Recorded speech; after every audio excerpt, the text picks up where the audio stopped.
Wow, with subpoenas, an almost fistfight, and bad Yelp reviews, Pizzagate, and a streaker. Are you sure we're not watching an episode of Jerry Springer versus The Bachelorette? But let's dive into Michelle's Men Tell All.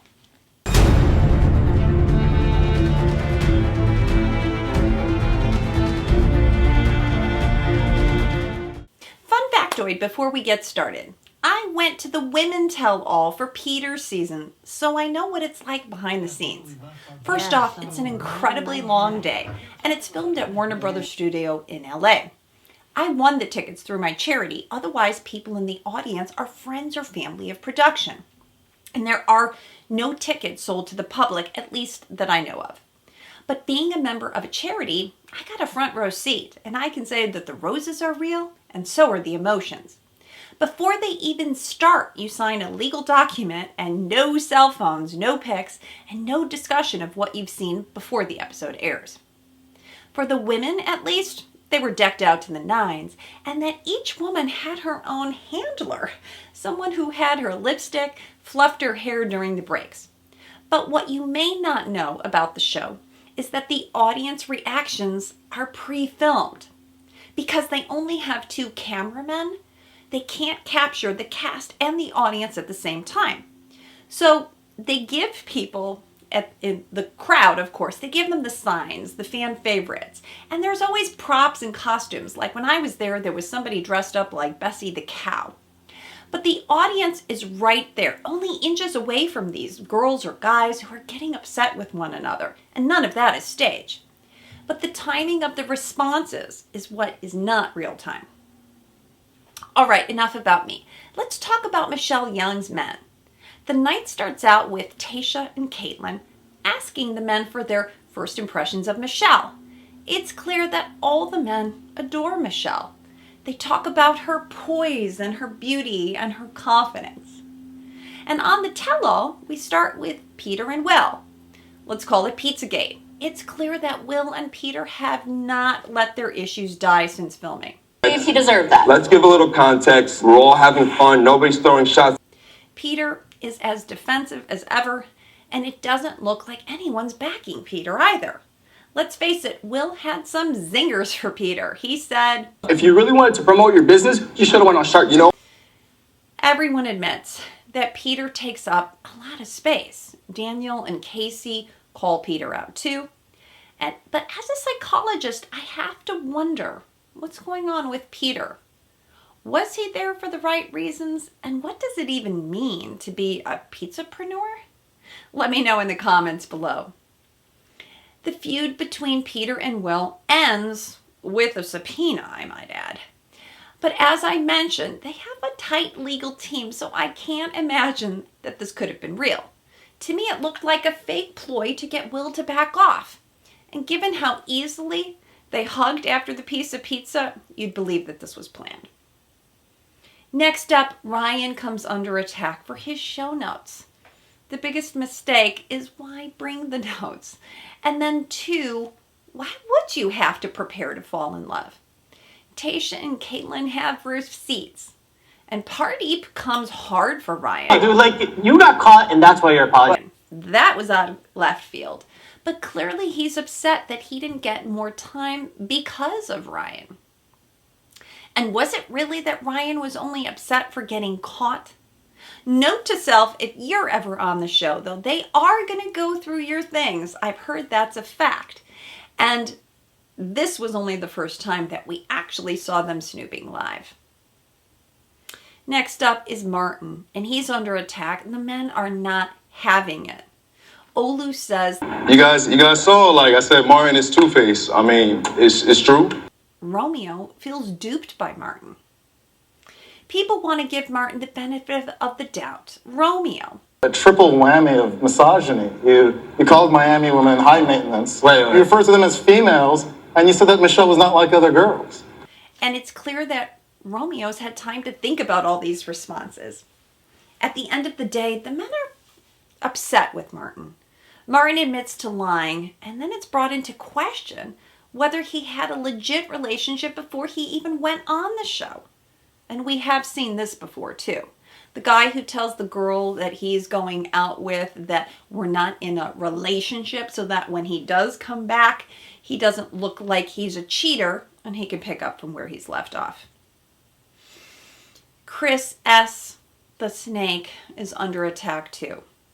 And Olu has called him every reptile in the book. Chris claps back and insults Olu's intelligence. Olu is clearly upset and wants to hit Chris.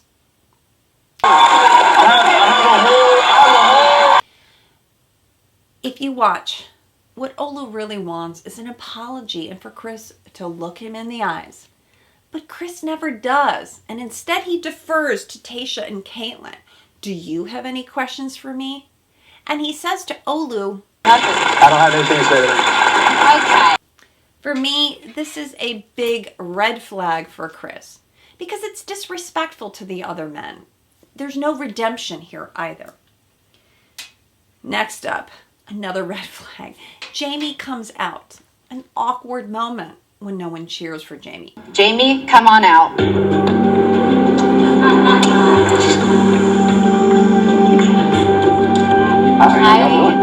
Remember, it's edited. But Jamie says he's doing fabulously. He feels, to me though, it feels like a salesman, that he's upselling his relationship with Michelle. Doesn't he forget we've already seen this unfold? And he reiterates words like trust and connection that aren't substantiated. The one thing I believe is when Jamie says, I'm not dedicated to being the nice guy. Now that feels like the truth. Jamie does a lot of double talking. And according to Jamie, he wants to qualify everything. But let's talk about something important here, something we can learn from, and that's Jamie's body language. What can we learn from analyzing it? Well, let's talk about the eye roll. Because eye rolling is an important sign to watch out for. What does it mean? Eye rolling means one of two things. One, it's a passive-aggressive move. You say one thing, but your body says another. But in a relationship, an eye roll is a sign of discontent. And researchers at the University of Washington found that even when eye rolling is accompanied by a laugh or a smile, it's harmful because it indicates contempt, a sign that you no longer value the person or your partner. And there's lots of eye rolling going on. In fact, I tried to count them. I was thinking there were at least a dozen, but it could have been more. Let me know in the comments if you actually know how many eye rolls we saw. And then Casey calls Jamie out. Paragraphs and parables to wind around. And the other guys laugh at Jamie's TED Talk. But now the other guys are eye rolling with Jamie, no doubt because they feel dismissed. And you can see people are trying to coach Jamie. Rodney says, dude, you were the one who told us that everything's on TV. Redeem yourself. Caitlin says, come clean. But instead, Jamie doubles down and still calls it layers of explanation. He's deflecting. The biggest unanswered question is why? Romeo calls it gaslighting. I'm going to call it a fearful avoidant behavior. And I'm going to say more about that when Michelle comes out to talk to Jamie in particular. But suffice it to say, the men are getting more upset with Jamie, and he's making matters worse. Now let's go to Rick. Rick is next up in the hot seat, and everyone loves Rick. He's excited over Michelle. This feels legit to me. The nicest compliment he shares about Michelle is that she listens to understand. She doesn't listen just to respond. Then they did a good job with the cake, but you gotta admit, having no neck on the cake looked a little bit weird. Okay, this is where the show takes a strange break, and Caitlin announces that Tayshia's not wearing her ring anymore. The idea is that they wanted to give Tayshia a chance to control her own narrative. But Tayshia's classy and handles it well. Overall, you can see that she gets upset and she walks out. But it's a cringeworthy moment, one that I wish they would have left on the cutting room floor. And God knows Tayshia needs more than a minute to pull herself together. Up next is Rodney. And what's not to like about Rodney? We learned more about him. His little shimmy between Michelle and him is super awesome. But we see his magic basketball shot, and he says he's ready to propose. What's so refreshing about Rodney is that he does take responsibility for his slower pace. Too little, too late. Yeah.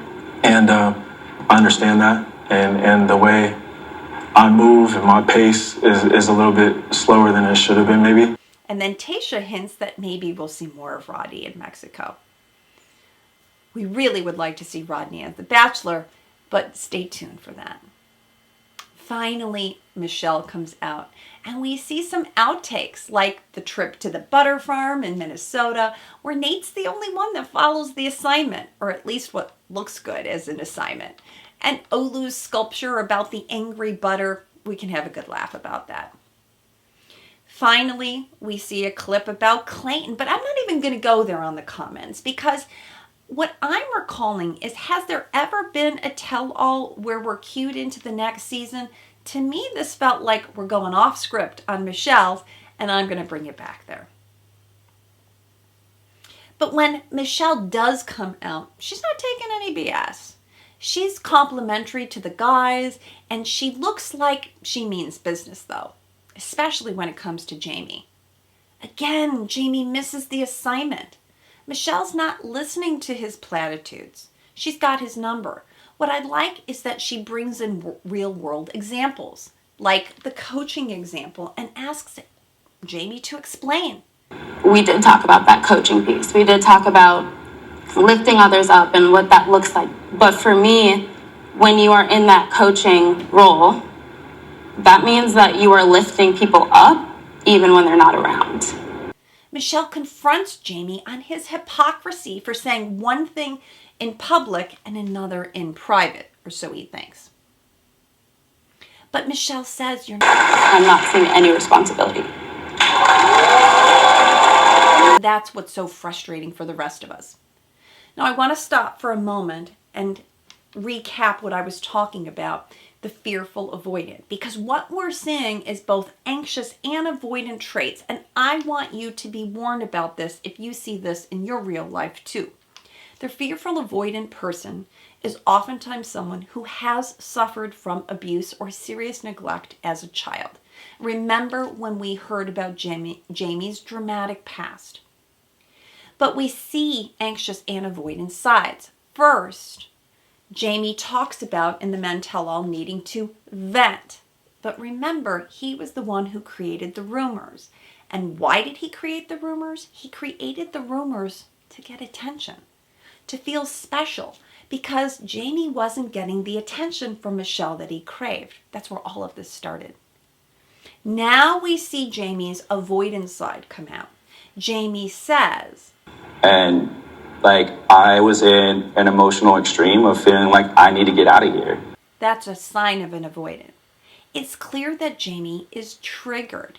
And that's what I mean by the combination of being fearful or anxious and avoidant, needing space at the same time.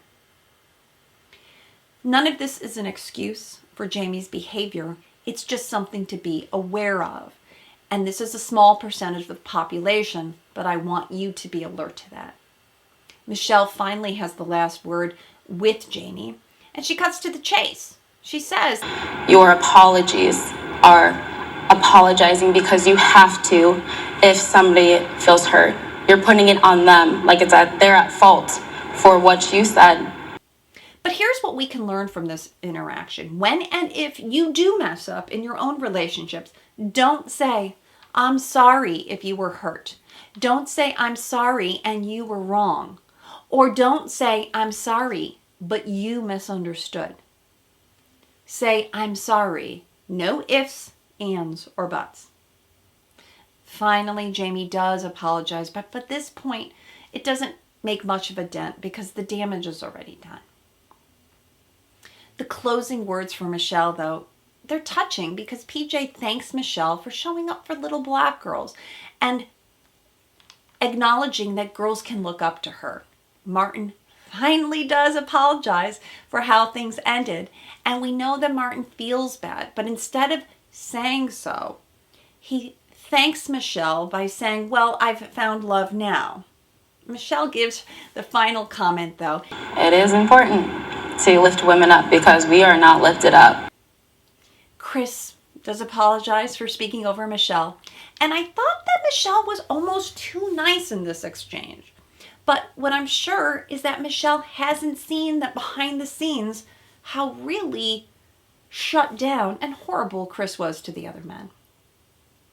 What was remarkable for me about this entire season and episode for the Men Tell-All was what was missing. What was missing from the tell-all was one or two of the guys feeling duped or hurt or confused by Michelle and them needing closure. But none of the men reported feeling that way. Sure, the men were bummed and they were upset that they got sent home, but none of the men said that they needed this from her. What we also learned is that a good slice of pizza can change your relationship. In fact, pizza was the second most used word in the episode. Used even more than the word bro. The most popular word was apology or apologize.